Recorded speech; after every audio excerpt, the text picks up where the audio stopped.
الرحیم وبہ نستعین وہو خیر ناصر ومعین فص و حکمت قلبیہ فی کلمت شعیبیہ۔ حضرت شعیب علیہ السلام سے منسوب حکمت قلبیہ جسے ابن عربی نے اپنی اس فصل میں عنوان قرار دیا ہے، اس میں ابتدا میں فرماتے ہیں کہ حکمت قلبیہ سے اس فصل کو کیوں موسوم کیا ہے۔ اس کی وجہ بتاتے ہیں کہ شعیب اور قلب کی مناسبت ہے۔ مناسبت یہ ہے کہ شعیب شاب سے ہے، شعیب شاب انشعابات یعنی وہ برانچیں، ایک چیز ہوتی ہے اس کی ایک مین برانچ ہوتی ہے، اس سے جو برانچیں نکلتی ہیں، تو جو برانچیں نکل رہی ہیں ان کو انشعابات کہتے ہیں۔ مثال دے رہا ہوں، ایک دریا ہے بڑا، اس سے نہریں نکل رہی ہیں، تو ان جو نہریں نکل رہی ہیں ان کو کہا جاتا ہے انشعابات۔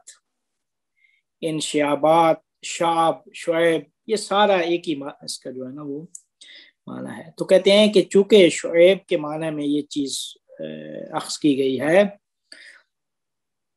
اس فص شعیب کو موسوم کیا ہے حکمت قلبیہ سے، وہ اس وجہ سے کہ شباہت ہے قلب سے۔ کیونکہ قلب ایک مرکز ہے، قلب ایک ایسا مجرد چیز ہے جو کہ مرکز اور محل ہے مختلف صورتوں کے واقع ہونے کا، تو اس قلب سے مختلف انشعابات اور مختلف اس کی برانچز ہیں۔ ہم البتہ آگے چل کے بتائیں گے، یہ ہم نے پچھلے اس سیشن میں بتایا تھا کہ بزرگ عرفاء نے اس قلب کو 4 چیزوں سے 4 تشبیہات دی تھی، تو 4 تشبیہات پچھلے ہم نے اس میں سیشن میں بیان کی تھی۔ اس کے بعد ہم نے یہ فرمایا تھا کہ وہ جو عرفان یعنی وہ قلب، وہ دل کا راستہ جو ہے، قلب کا دل کا راستہ، عرفان کا راستہ، یا وہ عشق، یہ 3 تعبیریں ہیں، قلب و عرفان و عشق۔ یہ عقل کے متضاد نہیں ہے، جس طرح تصور ہے کہ یہ جی عقلی چیز ہے اور یہ جی عرفانی ہے۔ تو عرفان وہی جو عقلی طور پہ قابل توجیہ ہو، عشق وہی جو عقلی طور پہ قابل توجیہ نہ ہو، وہ کیا عشق ہے جو ہے نا، عشق، عرفان، قلب، اس کی توجیہات عقلانیہ۔ تو یہ کہتے ہیں کہ عقل سے وہ ایک بالا تر چیز ہے کہ عقل وہاں تک عقل کی رسائی نہیں ہے، حدود ختم ہو جاتی ہے عقل کی۔ اس کا یہ مطلب نہیں ہے کہ وہ چیز متضاد ہے عقل کی، حدود ختم ہے عقل کی۔ اب اس سے بالا تر جو حد ہے یا جو مرز حد ہے یا بارڈر ہے، جو وہ عرفان و عشق کی حد ہے۔ تو عرفان و عشق کی حد کا جدا ہونا، اس کا مطلب یہ نہیں ہے کہ عقل سے ناسازگار یا متضاد ہے، بلکہ عقل اس کو سمجھ نہیں سکتی، لیکن وہ کیا کہتے ہیں، یہ نہیں ہو سکتا کہ وہ عقلانی نہ ہو، عقلی نہیں ہوگی لیکن عقلانی چیز ہوگی۔ بارہ یہ پچھلے اس میں ہم نے کچھ اشعار بھی بیان کیے تھے۔ یہ دوسرا نقطہ، اس میں 4 تشبیہات بیان کی تھی، اور دوسرا نقطہ یہ، اور پھر ہم آخر میں یہ بتائیں گے کہ اس کی مناسبت ابن عربی نے فص شعیبیہ میں قلب کے بارے میں وہ جو خصوصیات، جو چیزیں لے کر آئے ہیں، قلب کے بارے میں 3 اہم نقطے جو لے کے آئے ہیں، وہ انشاءاللہ اس سے اگلی اس میں ہم بیان کریں گے۔ لیکن ہم اس فصل میں بیان یہ کریں گے کہ مختلف حکماء، فلاسفہ اور عرفاء کا قلب کے بارے میں کیا نظریہ ہے، اور کیا کہتے ہیں، جو کچھ گفتگو کی گئی ہے وہ ہم آپ کے سامنے رکھیں گے۔ اچھا، کیا کہتے ہیں، یہ قلب وہی ہے ایک چیز جو آگے چل کے عرفاء بھی اور خود ابن عربی بھی بیان کریں گے کہ یہ قلب وہ چیز ہے جسے قرآن میں فؤاد بھی کہا گیا ہے. فؤاد افئدہ قرآن میں ہے نا افئدہ, تو کہتے ہیں افئدہ فؤاد کی جمع ہے. فؤاد وہ دل, یا جسے عرفا یا فلاسفہ نفس ناطقہ بھی کہتے ہیں. ملا صدرہ کی اصطلاح میں وہ نفس ناطقہ یا اسے روح بھی کہتے ہیں. باقی یہ چار ایک ہی حقیقت کے چار نام ہیں. اس سے وہ برانچیں اس کی ہیں, پھر شاخیں ہیں. عقل اس کی ایک شاخ ہے, ذہن ہے, قوہ تخیل خیال ہے, حس ہے, یہ ساری اس کی وہم ہے, یہ ساری اس کی برانچیں شاخیں ہیں. مرکز جو ہے سب چیزوں کے, یہ سارے دروازے ہیں جو کھلتے ہیں دل کی طرف. سارے دروازے ہیں جو کھلتے ہیں دل کی طرف. تو دل کی مثال اس حجرے اور اس اتاق کی سی ہے, حجرہ یا وہ کمرے کی سی ہے. تو یہ کیا کہتے ہیں, نفس ناطقہ, فؤاد, دل, قلب یعنی جسے ہم قلب کہتے ہیں, اور روح. یہ وہ دل نہیں ہے جو ہماری وہ اس میں میڈیکل یا اس میں جو استعمال ہوتا ہے کہ انسان کے بدن میں ایک عضو ہے جو انسان کے بدن کے بائیں جانب سینے میں واقع ہوتا ہے, وہ عضو مراد نہیں ہے, وہ ایک مادی چیز ہے, وہ مراد نہیں ہے, بلکہ یہ وہ دل ہے, وہ روح, وہ نفس ناطقہ کہ جس سے جو انسان کی ملا علامہ طباطبائی صاحب فرماتے ہیں فصل مقوم, یعنی جس سے انسان کا قوام قائم اگر وہ نہ ہو تو انسان کی انسانیت ختم ہے. جس سے انسان کی انسانیت وابستہ ہے وہ نفس ناطقہ یا روح ہے یا وہ قلب ہے. تو یہ قلب, فؤاد, یہ ساری چیزیں لکھی. اب ہم چل کے اس باب میں جو کچھ عرفاء, مختلف فلاسفہ اور عرفاء نے بیان کیا ہے وہ ہم آپ کے سامنے بیان کرتے ہیں. تو کہتے ہیں کہ فلاسفہ اور حکماء کا جو نظریہ تھا وہ معرفت میں جو اہم وسیلہ, معرفت حاصل کرنے کا یا ادراک کا یا شناخت کا ایک وسیلہ عقل ہے. تو عقل کو بہترین شناخت کا ایک وسیلہ کہ عقل کے ذریعے سے ہی شناخت و معرفت یقینی ممکن ہے. یہ سارے یہ جو بحث ہوتی ہے ایپسٹمولوجی میں, تھیوری آف نالج میں, یہ ساری بحث ہوتی ہے کہ فلاسفہ کا نظریہ یہ ہے کہ حس بھی ایک علم و معرفت کا ایک ذریعہ ہے, وسیلہ ہے کہ اس سے بھی حس علم حاصل ہوتا ہے. قوہ خیال بھی ہے, قوہ وہم, بہت ساری چیزیں ہیں. لیکن جو معرفت یقینی ہے یا جو شناخت یقینی ہے وہ عقلی شناخت ہے. تو اس وجہ سے عقل کو بہترین ایک ابزار کے طور پہ شناخت و معرفت کا بہترین اور اہم ترین ابزار فلاسفہ کے نزدیک وہ عقل ہے. تو فلاسفہ کے مقابل میں عرفاء اور صوفیاء آتے ہیں. عرفاء اور صوفیاء فرماتے ہیں کہ حقائق اور واقعات کو درک کرنے کا مرکز, حقائق کی شناخت اور واقعات کو درک کرنے کا مرکز کیا ہے, وہ کیا کہتے ہیں, قلب ہے. صوفیاء کیا کہتے ہیں, قلب کو ہی کیا کہتے ہیں, بہترین اوزار کہتے ہیں. عقل نہیں ہے بلکہ قلب ہے جو حقائق کی شناخت اور واقعات کے ادراک کا مرکز ہے. کہتے ہیں یہ ہم اپنی طرف سے نہیں کہہ رہے بلکہ ہم پیروی کر رہے ہیں قرآن مجید کی, کہ قرآن مجید نے جو کردار قلب و دل کا بیان کیا ہے اور حقائق اور واقعات کے ادراک کا یا فہم و تدبر کا یا ایمان کا کو مربوط قلب سے جو قرار دیا ہے, تو ہم اس کی بات کر رہے ہیں کہ قرآن نے چونکہ خود ایمان کا تعلق فہم و تدبر اور واقعات اور حقائق کے ادراک کا جو کیا کہتے ہیں انہوں نے اور یعنی بہترین چیز جو قرآن نے بیان کیا ہے وہ قلب ہے، کہ ایمان اور ان چیزوں کو مربوط قرار دیا ہے قرآن. جس طرح قرآن مجید کی آیت میں اللہ تعالیٰ ارشاد فرماتا ہے افلا یتدبرون القرآن ام علی قلوب اقفالها. اب کہ کیا یہ قرآن میں تدبر نہیں کرتے یا ان کے دلوں پر تالے پڑے ہوئے ہیں؟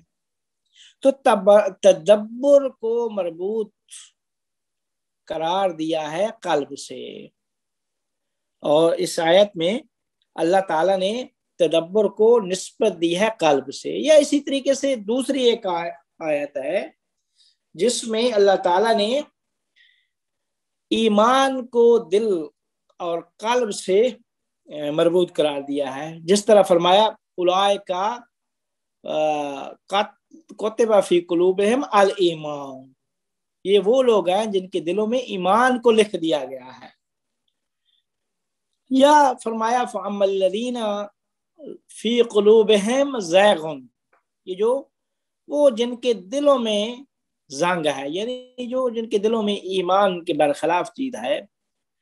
تو یہ چیزیں ساری کی ساری اللہ تعالیٰ نے قرآن قلب سے مربوط قرار دی ہیں. تو رفا کہتے ہیں ہم جو کہہ رہے ہیں کہ بہترین حقائق کے شناخت کا بہترین ذریعہ اور ابزار قلب ہے، وہ ہم قرآن مجید کی ان آیات سے استفادہ کر رہے ہیں. نہ فقط ان آیات بلکہ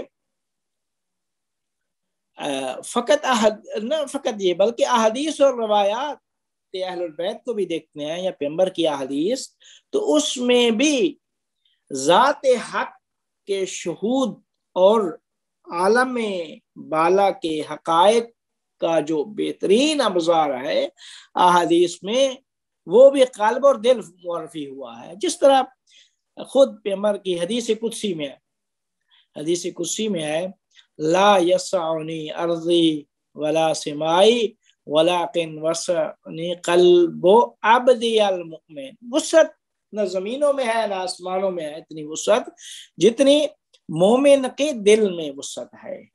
مومن کا دل بہت وسیع ہے. یہ آگے چل کے خود ابن عربی کہ جب ہم نظریہ آگے ابن عربی کی بات کریں گے تو ابن عربی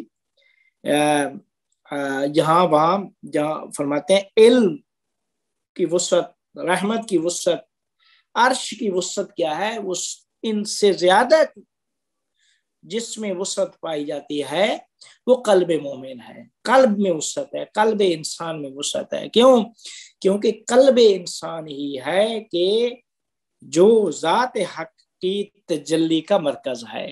قلب انسان ہی ہے جس پہ ذات حق کی تجلی ہوتی ہے. تو اس وجہ سے فرمایا کہ وہ میں اگر حق کی وسعت کسی میں نہیں ہے، حق کے یعنی تجلی کرنے کی وسعت کسی میں اتنی نہیں ہے جتنا قلب انسان میں ہے. تو فرماتے ہیں کہ ہم اسی طرح بعض البتہ صوفیاء کو دیکھتے ہیں، بعض عرفاء کو یا بعض کیا کہتے ہیں روایتوں میں بھی ہم دیکھتے ہیں، تو قلب سے مراد قلب دل کے معنی عقل کے معنی میں بھی استعمال ہوا ہے. جس طرح ان فی ذالک لذکر لمن کان لہ قلب، یہاں سے قلب سے مراد امام موسیٰ کاظم علیہ السلام نے قلب کو عقل سے تفسیر کیا ہے. تو کہتے ہیں کہ بعض جگہ پہ ہم دیکھتے ہیں کہ قلب سے کو عقل سے کیا کہتے ہیں عقل کے معنی میں استعمال کیا گیا ہے. لیکن ہو سکتا ہے کہ امام علیہ السلام کے سامنے ایک ایسا شخص ہو کہ جس میں اتنی وسعت نہ ہو، تو امام علیہ السلام نے اس کے مطابق تفسیر کی ہو، عقل مراد لیا ہو. لیکن چونکہ قرآن مجید ایک ایسی کتاب ہے جس کے الفاظ میں بے پناہ وسعت ہے، یعنی جتنی گہرائی میں جا کے معنی اخذ کریں آپ اس کے اندر صلاحیت پائی جاتی ہے. تعویل، اسی وجہ سے تعویل کہا گیا. قرآن کا ظاہر ہے، ظاہر کے 70 ظاہر ہے، باطن ہے، باطن کے 70 باطن ہے، پھر ہر باطن کے باطن. یہ ساری کیوں ہے؟ کیونکہ قرآن مجید ایک ایسی لاریب کتاب کہ جو بہترین معجزہ جو اللہ تعالیٰ نے ہمارے پیغمبر اکرم صلی اللہ علیہ وآلہ وسلم کو عطا کیا تھا، یہ وہ معجزہ تھا کہ جو جہانی معجزہ، جس طرح پہلے انبیاء آئے تھے ان کے معجزے ان کے زمانے کے ساتھ تھے کافیوں کے، ہماری پیغمبر چونکہ ان کی نبوت جہانی ہے اور تا قیامت اس نے رہنا ہے، تو اب ایسے معجزے کی ضرورت تھی کہ جس کے اندر جو تا قیامت جس کا کوئی توڑ اور جواب نہ ہو۔ تو اس کے اللہ تعالیٰ نے کیا کہتے ہیں اس قرآن کو نازل کیا، قرآن کو عربی میں، ایک تو خود عربی زبان میں اتنی وسعت، پھر قرآن کو اس طریقے سے اللہ تعالیٰ نے وہ یعنی الفاظ مفردات اور جملات کی ترکیب کہ آپ ایک لفظ ہٹائیں تو پتہ چلتا ہے کہ اس سے کوئی چیز حذف ہو چکی ہے۔ تو یہ فقط جو الفاظ ہیں ما بین الدفتین ہمارے پاس موجود ہیں، ان الفاظ کو اوپر ایک روحانی اللہ تعالیٰ کی ذات ہے جو اس کی حفاظت کر رہی ہے، ایک ایک لفظ کو ادھر ادھر نہیں کر سکتا۔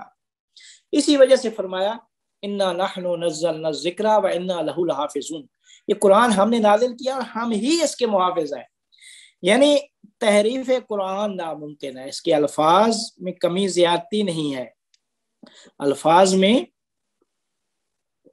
کوئی تحریف نہیں کر سکتا تا قیامت۔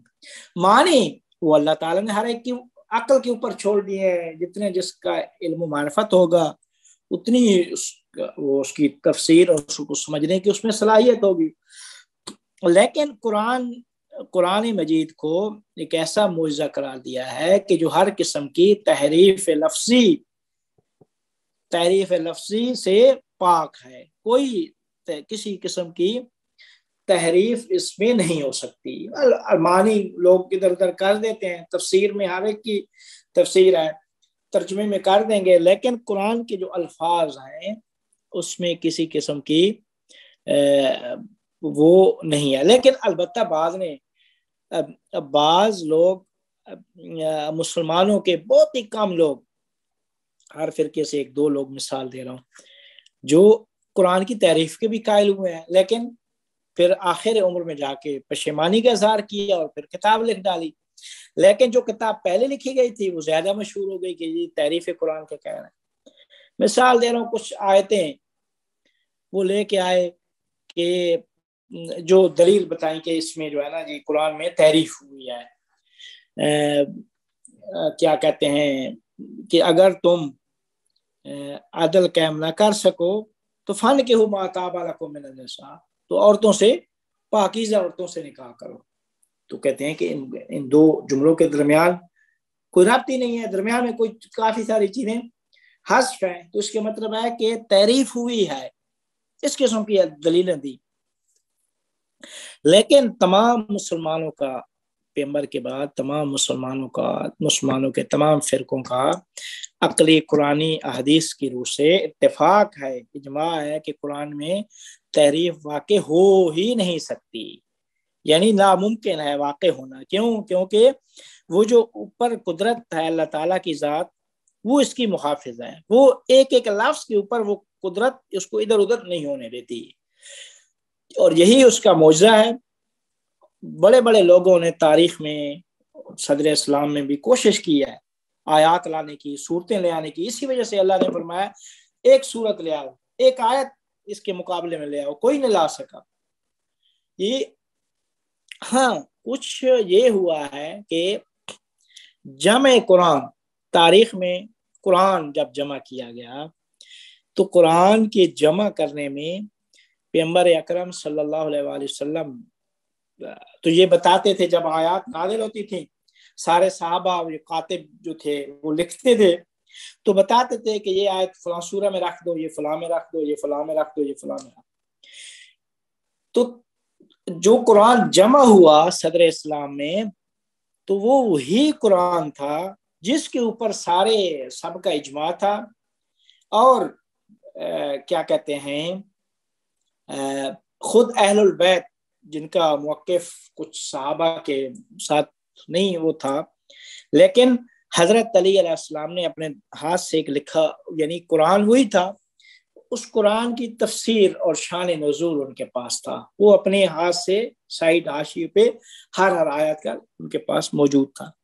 تو امام علی علیہ السلام نے وہ قرآن پیش کیا تھا کہ یہ قرآن وہی ہے، لیکن میں نے اس میں یہ لکھا ہے کہ یہ آیت کا شان نزول، پھر ایک ایک چیز اس کے حاشیے میں لکھی ہے۔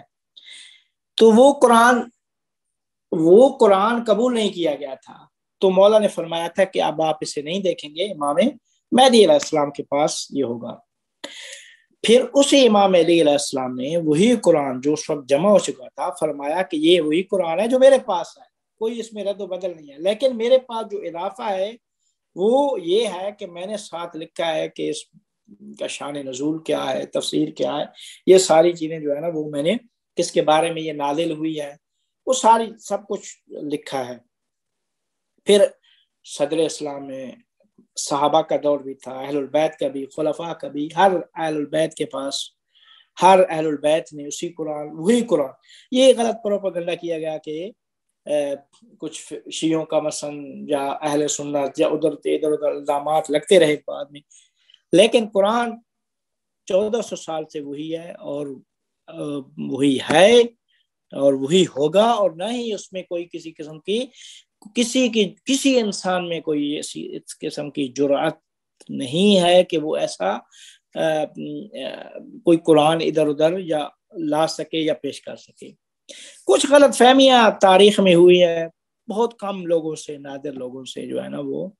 تو اہل البیت کے پاس جو قرآن امام علی کے پاس تھا وہ اس کی خصوصیت تھی، جس طرح سب کے پاس ایک نسخہ آ جائے کتاب کا تو بعض کیا کریں گے، شخصیات ہیں تو اس کے اوپر کو حاشیہ لکھ دیں گے، میرے پاس پہنچے گا تو مجھے زیادہ ہوگا کہ یار ان کا حاشیہ چونکہ صاحب علم شخصیت تھے وہ میرے پاس پہنچتا تو مجھے یہ چیز سمجھنے میں آسانی ہوتی۔ اہل البیت کے پاس وہ امام علی علیہ السلام نے چونکہ وہ لکھی چیز تھی ساری تو وہ موجود تھی۔ پھر وہی قرآن سارے صحابہ کے دور میں اور یہی، اور وہ آج تک 1400 سال سے وہی قرآن موجود ہے، تو اس میں کسی قسم کا کوئی اختلاف اور وہ چیز نہیں ہے۔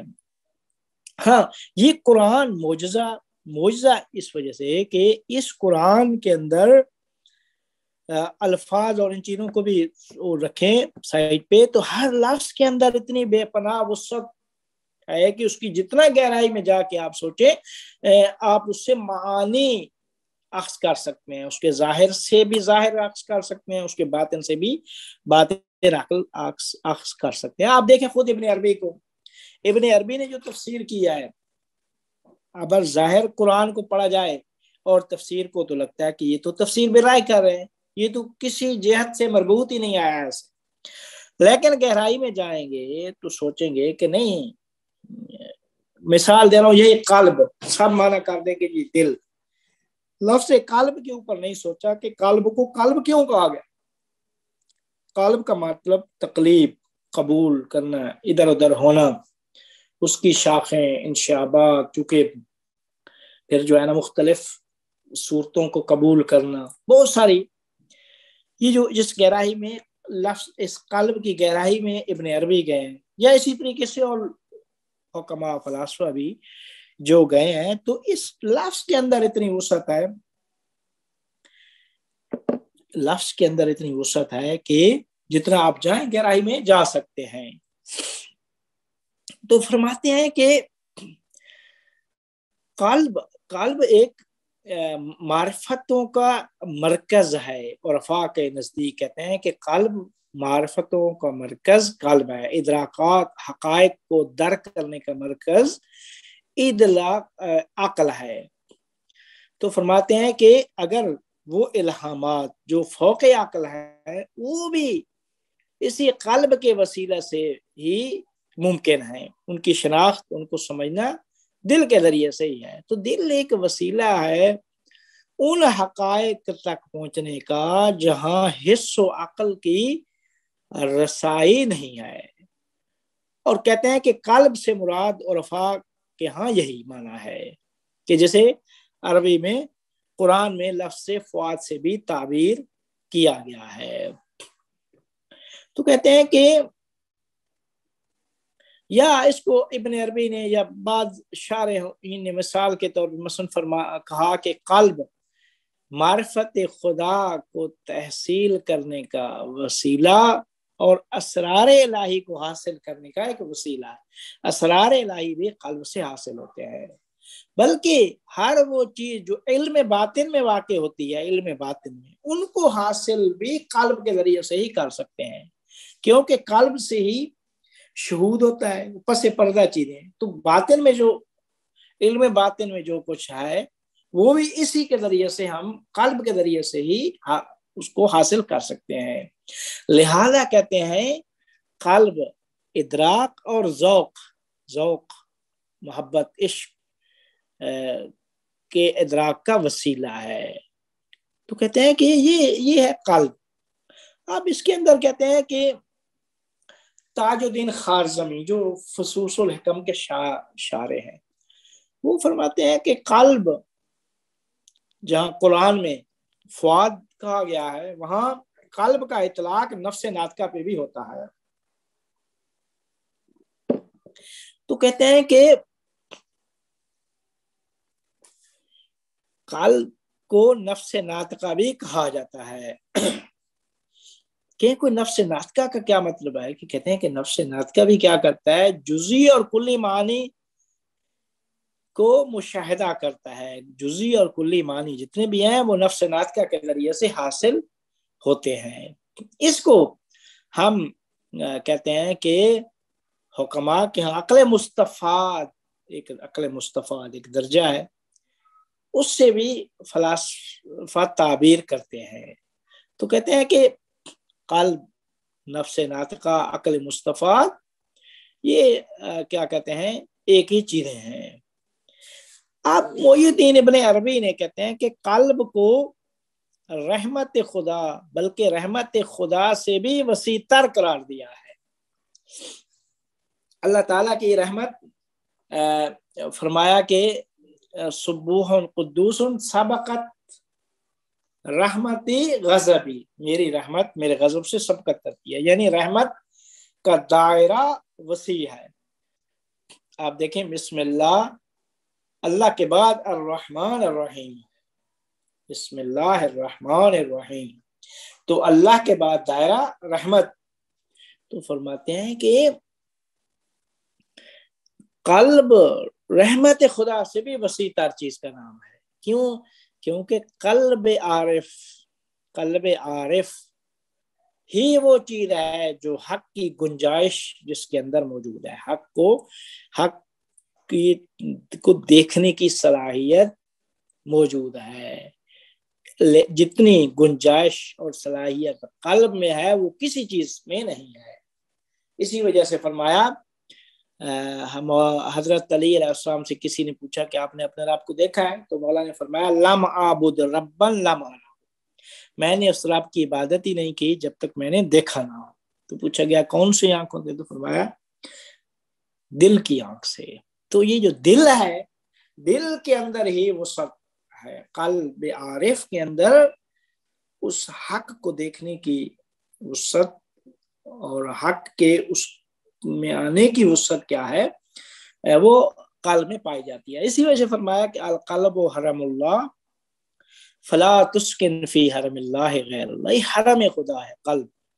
قلب حرم خدا ہے، حرم خدا میں غیر خدا کو مت بساؤ۔ جب قلب، دل کا اتنی وسعت دل کے اندر پائی جاتی ہے، اتنی گنجائش پائی جاتی ہے، اور دل ڈائریکٹ تجلی حق کا مرکز ہے، تو یہ دل اس دل کو جب آپ نیچے لائیں گے محسوسات، تخیلات، وہمیات میں، تو یہ اس دل جو ہے نا، جو کیا کہتے ہیں، وہ جو ہدایتوں کے راستے، توفیقات کے راستے، وہ سارے کے سارے بند ہوتے جائیں گے، اور آخر میں آپ انسان کیا ہے، مادیات، محسوسات میں غرق ہو جائے گا، اور غرق جب ہوگا تو دل زنگ آلود ہو جائے گا۔ اسی وجہ فرمایا فَأَمَّا الَّذِينَ زَاغُوا فِي قُلُوبِهِمْ، جن کی دل زنگ آلود ہے، دلوں میں زنگ لگا ہوا ہے۔ تو دل میں کس چیز کا زنگ لگتا ہے؟ زنگ یعنی وہی جب انسان وہمیات، محسوسات، مادیات میں غرق ہو جاتا ہے۔ حالانکہ دل کا تعلق عالم بالا سے ہے، لیکن دل کو اب اس طرف موڑتے ہیں، نیچے کی طرف موڑتے ہیں، تو اس وقت اللہ تعالیٰ فرماتا ہے کہ یہ انسان چھپائے سے بھی بدتر ہو جاتا ہے، بل ہم اضل، بلکہ ان سے بھی کیا کہتے ہیں بدتر ہو جاتا ہے۔ کہتے ہیں کہ ابن عربی فرماتا ہے یہ جو صاحب قلب ہوتا ہے، عارف صاحب قلب میری نظر میں عوالم خمسہ میں تقلب کی حالت میں ہے، تقلب یعنی اس تغیر کی حالت میں ہے، یعنی اب وہ جو عوالم خمسہ ہے، عالم الوہیت، عالم مادہ، عالم مثال، عالم عقل، یہ سارے جو عوالم ہیں، ان عوالم میں وہ تقلب میں جب ہے تو تقلب حق کو مختلف صورتوں میں وہ دیکھتا ہے، مختلف صورتوں میں پہچانتا ہے۔ تو کہتے ہیں کہ یہاں پھر علم و معرفت، شہود و تجلی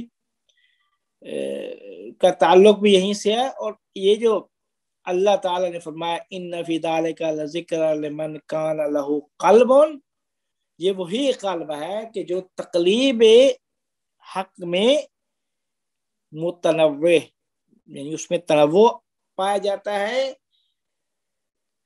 کیا کہتے ہیں کہ وہ مختلف صورتوں، مختلف جو صورتیں ہیں ان مختلف صورتوں میں کیا ہے اس تقلب حق کو پہچانتا ہے۔ آپ یہیں سے کیا کہتے ہیں جو ادراکات قلبی اور ادراکات عقلی ہیں، جو عقلی اور قلبی ادراکات، یہیں پہ آ کے پھر کیا کہتے ہیں کیا کہتے ہیں آیت اللہ جوادی عاملی صاحب دو فرق بیان کرتے ہیں، دو فرق یہیں پہ آ کے کیا ہے بیان کرتے ہیں۔ کہتے ہیں، فرماتے ہیں کہ پہلا فرق ادراکات عقلی اور ادراکات قلبی، یعنی قلب کا ادراکات اور عقلی ادراکات میں دو فرق ہے۔ پہلا فرق کہتے ہیں کہ یہ ہے کہ جس چیز کو عقل دور سے کلی مفہوم کی صورت میں درک کرتا ہے اسے قلب نزدیک سے شخصی صورت میں، ایک شخص خارجی میں مشاہدہ کرتا ہے۔ یعنی جیسے عقل دور سے ایک مفہوم کلی کی صورت میں درک کرتا ہے، دل کا کیا کرتا ہے اسے نزدیک سے ایک موجود خارجی بنا کر، جس کے اندر اتنی وجود کی وسعت ہوتی ہے اس کو مشاہدہ کر، یعنی کلی میں چونکہ کلی چیز ہے تو اس میں وسعت ہے، تو اس کلی کو وجود شخصی خارجی بنائے گا، بنا کے مشاہدہ کرے گا۔ تو یہ کہتے ہیں کہ عقل دور سے مشاہدہ کرتا ہے، دل کیا ہے نزدیک سے مشاہدہ کرتا ہے۔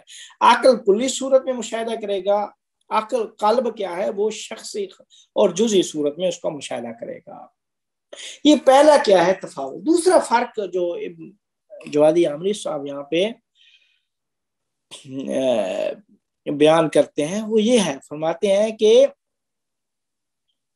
عقل چونکہ زیادہ عقل کا تعلق مفہوم سے ہوتا ہے، تصورات سے، کلی تصورات، مفہوم میں کلی، وہ جو کلی مفاہیم ہیں ان کلی مفاہیم کے ادراک سے اس کا تعلق ہوتا ہے، تو لہذا بہت سارے حقائق کو درک کرنے سے عاجز ہوتا ہے۔ لیکن دل جو ہے، قلب، چونکہ وہ ادراک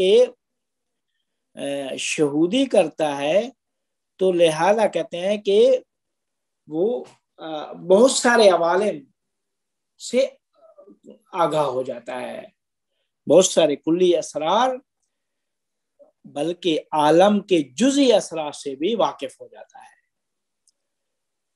عقل ادراکات محدود ہیں، عقل کے بہت سارے حقائق کو درک کرنے سے عاجز ہوتا ہے۔ لیکن دل کیا ہے، چونکہ دل کا ادراک شہودی ہوتا ہے تو کہتے ہیں شہودی میں وہ تو ایک کلی اسرار سے آگاہ ہوتا ہے، نہ فقط کلی بلکہ عالم کے جزئی کیا کہتے ہیں اسرار سے بھی آگاہ ہو جاتا ہے۔ تو اسی کہتے ہیں کہ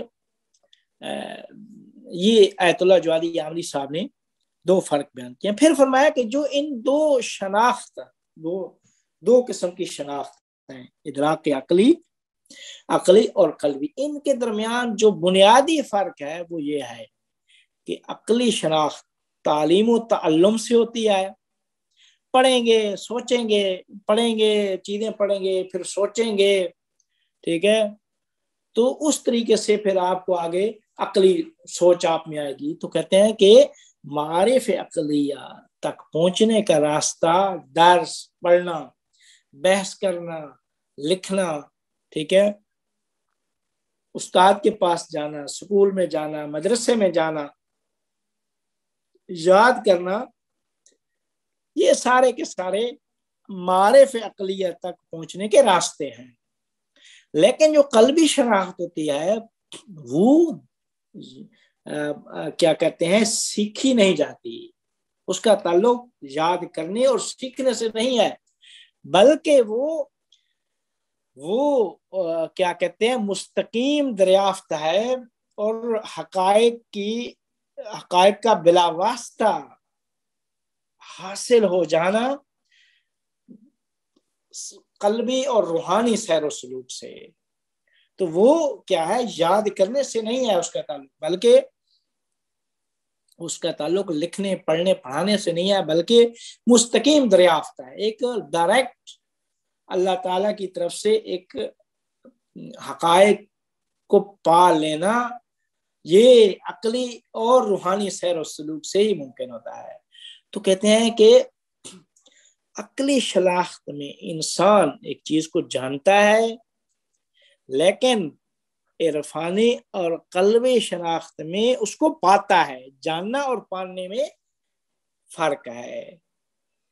پس کہتے ہیں کہ ایک کا تعلق ایک علم ہے اور جاننا ہے، دوسرا کیا ہے پا لینا ہے، یا ایک علم الیقین ہے اور دوسرا حق الیقین یا عین الیقین ہے، یا ایک علم حصولی اور اکتسابی ہے، کسب کیا جاتا ہے، یہ جو عقلی دریافت ہے، لیکن دوسرا ایک نور ہے، معرفت عقلی قلبی نور ہے، جسے اللہ تعالیٰ قلب انسان پہ فیض کی صورت میں بھیجتا ہے، افاضہ کرتا ہے۔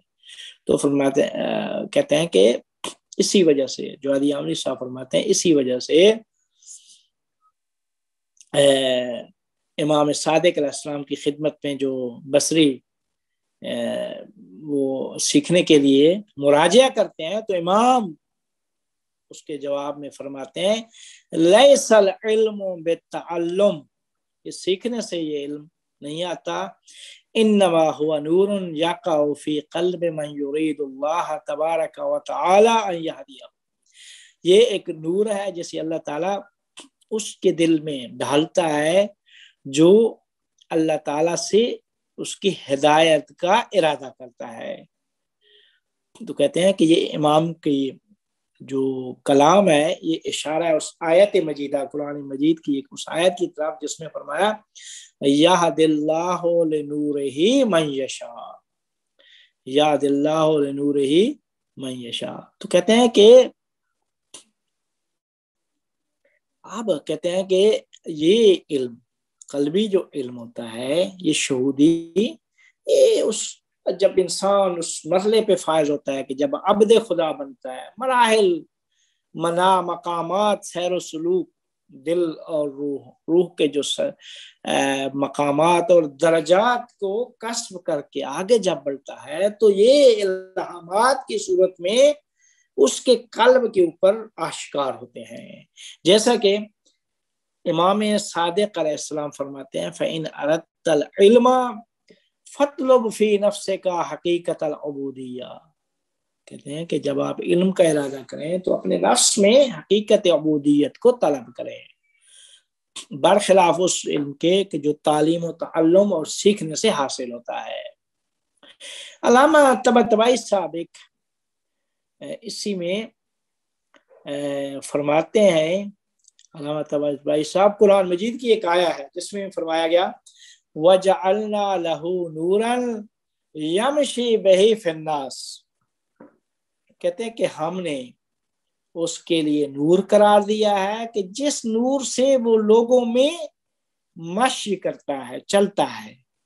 یعنی نور ہم نے ایک اس کے لیے قرار دیا ہے کہ اس نور سے ہی وہ لوگوں کے درمیان چلتا ہے. پیغمبر کے بارے میں فرمایا تو کہتے ہیں کہ یہاں پہ نور وہ علم ہے جو ایمان سے متولد ہوتا ہے، جو ایمان سے متولد ہوتا ہے، نہ وہ علم جو تعلیم و تعلم سے حاصل ہوتا ہے. تو کہتے ہیں کہ یہ وہ علم جعلنا لہ نورا یمشی بہ فی الناس، وہ ہم نے وہ علم نورانی علم عطا کیا ہے کہ جس علم سے ہی وہ لوگوں میں چلتا ہے. یعنی وہ علم کی نورانیت جو متولد ہوتا ہے ایمان سے، تو اس کی جو کرنیں ہیں، شعائیں ہیں، وہ باہر وہ اس کے جو اثرات ہیں روحانی، وہ پورے معاشرے اور انسانیت پہ پڑتے ہیں. تو روحانی فیض کیا ہے اس ذریعے سے معاشرے پہ پہنچتا ہے. تو فرماتے ہیں کہ یہ کیا کہتے ہیں وہ قلب ہے. اس کے بعد پھر فرمایا کہ وہ اس قلب، چونکہ قلب کا تعلق ہم نے کہا کہ قلب یعنی انشعابات، جس کے شعبے ہیں، برانچیں ہیں، جس کی شاخیں ہیں. تو فرمایا کہ کیا اس کی شاخیں؟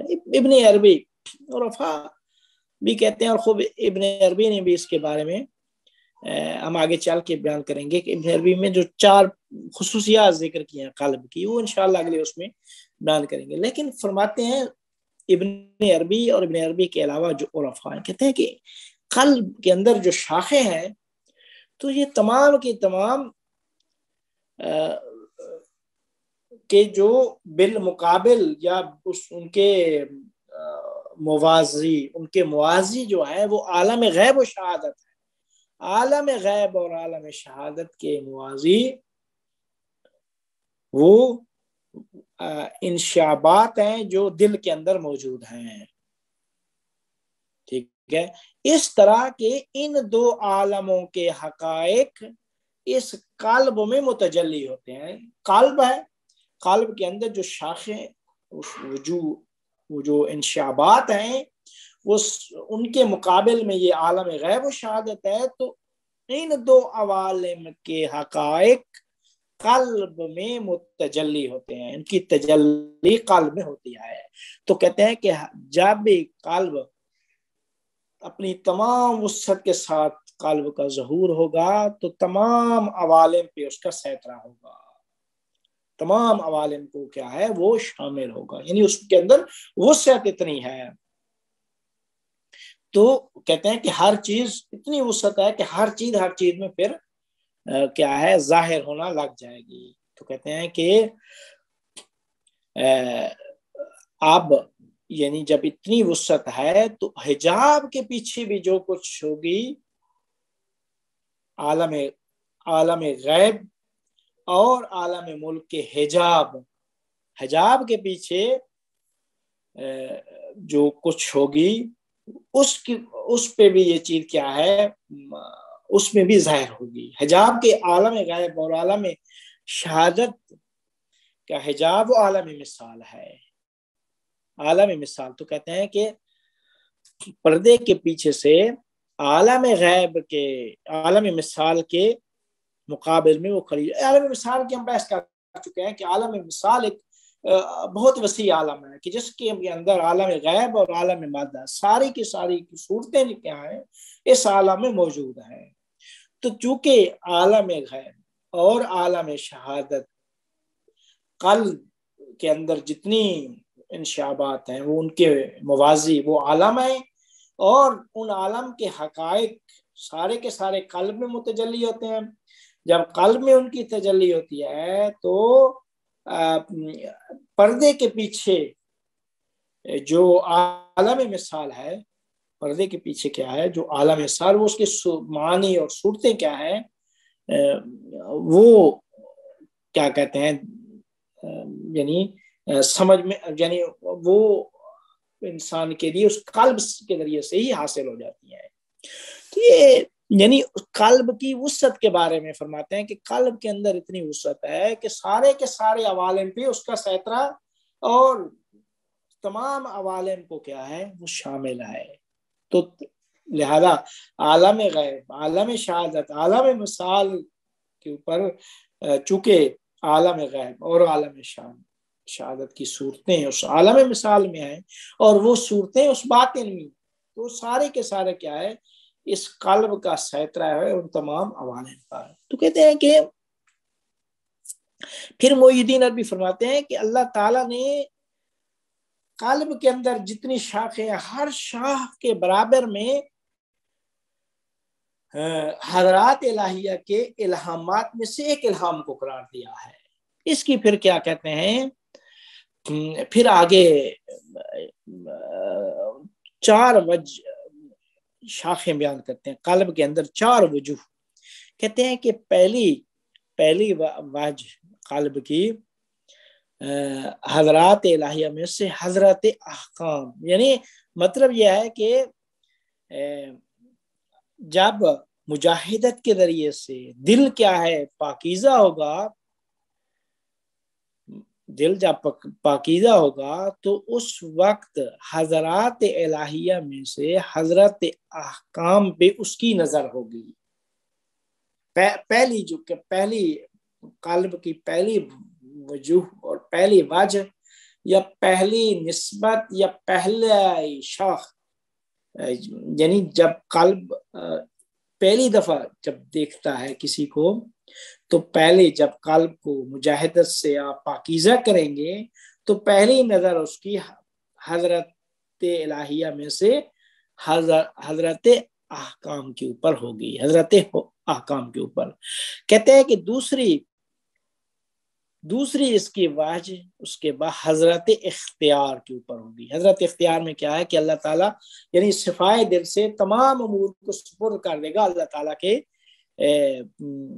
تعالیٰ کے پاس سپرد کر دے گا. کہ فرمایا افوض امری الی اللہ، تمام امور تیرے سپرد کر دیا ہے. اول العلم معرفت الجبار حدیث میں ہے، وآخر العلم تفویض الامر الیہ. پہلا علم معرفت جبار ہے، اور نہائی علم کیا ہے آخری درجے کا کہ تمام امور کو اللہ کے سپرد کر دینا ہے. تو فرمایا کہ جب مجاہد پہلی وجہ یہ ہے قلب کے اندر 4 ابن عربی فرماتے ہیں 4 وجوہ ہیں. پہلی وجہ یہ ہے کہ صفائے باطن میں سے آپ حضرات الہیہ میں وہ حضرت احکام کو دیکھیں گے جو حکم ہمارے لیے حکم بیان کرے گا. حضرت احکام یعنی کہ آپ یہ کام کریں یہ نہ کریں، جو ہے نا وہ احکام جو اللہ کے. دوسری وجہ سے صفائے باطن سے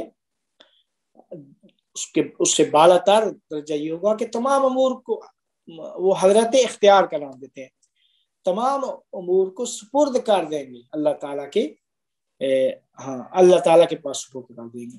تیسری وجہ حضرت ابداع نام دیتے ہیں. ابداع یعنی ایجاد، یعنی اس کی یعنی جس کی صفا فکر سے کیا پھر فکر کرتے ہیں، سپرد کر کے پھر فکر کرتے ہیں. فکر پاکیزہ ہوگی تو پاکیزہ فکر سے آپ تخلیق کریں گے، ایجاد کریں گے. فکر جب پاکیزہ ہوگی تو اب آپ خود کیا ہے فکر سے ہی ابداع کریں گے، چیزیں ایجاد کریں گے، تخلیق کریں گے. ابداع یعنی تخلیق کرنا. چوتھی وجہ جو قلب کے اندر ہے وہ حضرت خطاب ہے، اس کو نام دیتے ہیں حضرت خطاب. میں دل کی چوتھی جو وجہ ہے وہ حضرت خطاب ہے. حضرت خطاب میں کیا ہوتا ہے کہ دل کے صفات سے وہاں پہ صورت اور مادی اور جسمانی خواص کے ختم ہو جائے. یہ وہ فنا فی اللہ اور بقاء اللہ کی منزل ہے کہ جہاں پہ انسان اپنی صورت بھی ختم اور مادی اور جسمانی خواص بھی ختم، صورت و مادہ دونوں کا ختم ہو جانا ہے. وہاں پہ جب اس کی حقیقت اللہ کی حقیقت سے وصل ہوگی، اتصال ہوگا. تو کہتے ہیں کہ اب یہاں پہ کہتے ہیں کہ جو رسالہ تجلیات میں جو کچھ انہوں نے کہا، کہتے ہیں یہ ساری چیزیں بیان کرنے کا مقصد یہ ہے کہ قلب ہی ہے کہ جس کے اندر حضرت احدیت اور حضرت احدیت امکانی اور غیر امکانی دونوں قلب کے اندر موجود ہیں، کیونکہ جو بھی تجلی حضرت الہیہ سے ظاہر ہوگی اس کا ایک محل ہے، جو اس کے وہ محل اس کے مساوی اور اس کے موازی ایک محل ہوگا، اور وہ کیا ہے؟ وہ انسان کی جامعیت ہے۔ لہذا کہتے ہیں کہ جمع امکانی اور احدیت جمعی اور احدیت امکانی، اب مقابلہ ان دونوں میں ہے۔ تو کہتے ہیں کہ ابن عربی پھر فرماتے ہیں کہ قلب جو حضرت جامعہ ہے وہ عبودیت کے مراحل یعنی کراس کر کے وہ آگے آزاد ہو جاتا ہے، آزاد ہو کر ایک ایسے مرحلے پہ پہنچتا ہے کہ جہاں پہ صاحب کا کیا ہے، صاحب کا کیا ہے مرحلہ شروع ہو جاتا ہے، صاحب و ہوشیاری کا ایک مرحلہ ہے۔ تو یہ ایک مراحل بیان کرتے ہیں کہ قلب یہ آگے پھر بیان کریں گے کہ خصوصیات قلب میں کہ قلب محل حضرت احدیت ہے، حضرت احدیت کا محل کیا ہے؟ وہ قلب انسان ہے۔ کیونکہ قلب انسان چونکہ اس کے اندر اتنی وسعت ہے کہ رحمت خدا سے بھی وسیع تر ایک چیز ہے، تو احدیت حضرت احدیت وحدیت بعد حضرت احدیت میں کا محل کیا ہے؟ وہ قلب ہے۔ یہ اب پہلی خصوصیت ہوگی جو بعد میں کیا ہے بیان کریں گے کہ 4 کیا کہتے ہیں خصوصیتیں ابن عربی نے بیان کی ہیں۔ تو کہتے ہیں کہ اب 4 انہوں نے بیان کیے ہیں اور 6 تقی جعفری صاحب نے چیزیں بیان کی ہیں کہ جو ان قلب، صدر، فؤاد، نفس ناطقہ، ان کے نتائج کو تقی جعفری صاحب نے وہ 6 نتائج بیان کیے ہیں، لیکن ابن عربی نے 4 خصوصیتیں بیان کی ہیں کہ ان 4 خصوصیتوں کو انشاءاللہ اگلے اس نشست میں بیان کریں گے۔ السلام علیکم۔ ایک تقلب حق کی بات کری، یہ واضح نہیں ہوا تھا میں، پھر آپ ادراک قلبی اور ادراک عقلی کی بات گفتگو ہونے لگی، پھر یہ بیچ میں تقلب حق کیا ہے؟ قلب پہ حق کا ادراک یا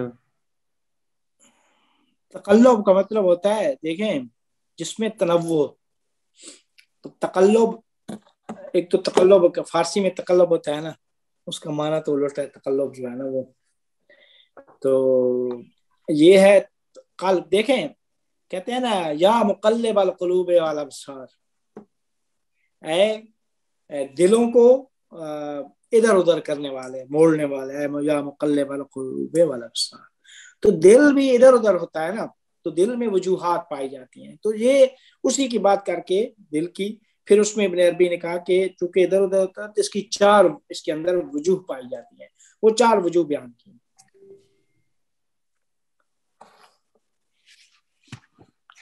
4 وجوہ تو بعد میں آئی ہیں، جب پاکیزہ ہوتا ہے تو 4 وجہ ہیں، پہلی نظر، دوسری وجہ، تیسری۔ جی جی جی، حق کا لیکن تقلب اسی وجہ سے ہے نا تقلب۔ جی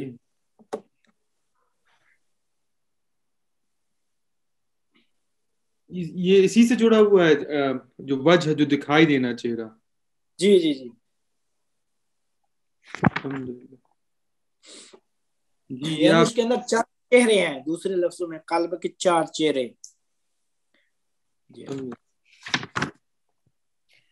فاضل صاحب آج تو بہت ہی ڈیفیکلٹ لگا مجھے، میں اب اس کو واپس سنوں گی اور پھر بہت سارے سوالات لکھوں گی۔ یہ دیکھیں البتہ یہ دل کے اوپر گفتگو ہے، قلب و دل، میرے خیال میں اتنی مشکل نہیں ہونی چاہیے۔ نہیں مشکل مجھے پتہ نہیں آپ کی اصطلاحیں بھی مشکل لگ رہی تھی, اردو بھی کچھ سمجھ ہی نہیں آ رہی تھی مجھے, تو بس میں بالکل ہی گڑبڑ اٹھ رہی ہوں. اب میں اس کو ریپیٹ میں سنوں گی اور پھر بتاؤں گی آپ. صحیح ٹھیک ہے. آج آخر میں بہت تیز تیز بیٹنگ کرنے لگے آپ ہے نا. ایگزیکٹلی. اصل میں گفتگو اتنی زیادہ ہے نا, قلب کے اوپر میں نے بہت ساری چیزیں چھوڑ دی ہیں. اب میں اس میں موٹی موٹی چیزیں جو ہے نا بیان کر رہا ہوں کہ جو تو نہ آپ نہ چھوڑیں نا, تو شاید ہمیں سمجھ میں آ جائے. جی آپ نہ چھوڑیں تاکہ سمجھ میں آ جائے اچھی طرح. ٹھیک ہے. اگلی اس میں یہ میں چاہ رہا تھا 3-4 نشستوں میں ختم کر دوں اس بحث کو. دل کے اوپر بہت گفتگو مشکل لگا مجھے, تو کوئی اس کو سمجھ ہی نہیں آ رہا تھا. آگا یہ فرمائیے گا کہ آپ نے جو آغاز میں حضرت شعیب علیہ السلام کے حوالے سے ذکر کیا اور پھر یہ قلب کی اور ادراک کی اور علم کی بحث آ گئی, یہ اس سے اس فصل کے ساتھ جو حضرت شعیب کے نام کے ساتھ آپ نے اس کا تھوڑا سا ذرا اس کا لنک بتا دیں کیا بنتا ہے. دیکھیں جو بھی فصل عنوان قرار دیا ہے نا, جس جو بھی عنوان ہے ہر فصل میں, اس عنوان کی اس نبی کے ساتھ کوئی نہ کوئی شباہت مناسبت ہے. تو اب یہاں انہوں نے کہا ہے حکمت قلبیہ فی کلمت شعیبیہ. اب قلبی حکمت قلبی اور شعیب کے ساتھ نسبت دیا ہے. تو شعیب کو قلب سے کیوں نسبت دیا حکمت قلبیہ سے؟ کہتے ہیں قلب کے اندر بھی شاخیں ہیں, انشعابات ہیں, اور شعیب کا معنی بھی انشعابات ہے. شعیب شاب سے ہے, گرو یا شاب ہے نا. شاب تنظیم میں عراق میں جو ہے نا وہ حزب و شاب میرے خیال میں چیزیں جو ہے نا وہ جی یہ شاب یعنی شعیب انشعابات, چونکہ اس نام میں بھی انشعابات ہیں, یعنی شاخیں ہیں. نام میں جڑیں شاخیں, ایک چیز ہوتی ہے اس کی شاخیں ہیں مختلف. ٹھیک ہے, شعیب کا معنی بھی یہی ہے. تو اس کے ساتھ حکمت قلبیہ کو منسوب کیا ہے کیونکہ قلب کے اندر بھی قلب کے معنی میں بھی انشعابات, قلب کے اندر بھی انشعابات پائے جاتے. قلب کے کون سے انشعابات ہیں؟ قلب ایک عقل ہے, ایک حصہ ہے, ایک خیال ہے, فکر ہے, بہت ساری سارے کے سارے انشعابات ہیں. آگا اس کو ہم اس طرح کہہ سکتے ہیں کہ چونکہ ایک کسی فکر کا جو مرکز ہے کسی ایک نبی کے ساتھ انہوں نے جوڑ کے ایک فصل بنائی ہے, لیکن یہ تو جو خواص ہیں یا صفات ہیں یا فضائل ہیں یہ تو انبیاء میں پائے جاتے ہیں سب میں. جو فصوص میں جو چیزیں ہماری آئی ہیں انہوں نے تو مخصوص کر کے بیان کی ہیں. تو یہ بھی ہم کہہ سکتے ہیں اس میں یہ تو ظاہر ہے سب انہوں نے چونکہ ہر نہیں دیکھیں آپ یہ بھی تو ہم قائل ہیں نا کہ ہر نبی کا درجہ ایک نہیں ہے, سارے نبیوں کا ایک نہیں ہے, بلکہ ہر نبی درجے دوسرے سے مختلف ہیں. تو اختلافات جب درجات میں ہیں, حقیقت ان کی ایک ہے, درجے میں اختلاف ہے. تو جو درجات میں اختلافات ہے تو اس کی طرف یہ جو ہے نا اشارہ, کوئی نہ کوئی ہر نبی کے اندر کوئی نہ کوئی خصوصیت ہوتی ہے, تو اس خصوصیت کو یہ کی طرف اشارہ کرتے ہیں. تو یہاں بھی آگا پھر یہ کہہ سکتے ہیں کہ جیسے قلبی حکمت ہے یا اس کا جو ادراک ہے, یہ جو ان کا بھی انہی باتوں سے وہ فرق آتا ہے جو ہم درجات کی بات کرتے ہیں. ہاں دیکھیں ہم آگے ابھی ہم نے چونکہ دل کے اوپر ہماری گفتگو چلی گئی ہے, انہوں نے دل کی شبیہ, ابھی انشاءاللہ آگے ہم بیان کریں گے اگلا وہ نشست ختم کر کے پھر اس کو جوڑیں گے شعیب سے, کہ یہاں شعیب سے اس کا کیا تعلق ہے. ٹھیک ہے یہ اسی طرف جا رہے ہیں ہم انشاءاللہ. جی بہت شکریہ. ٹھیک ہے.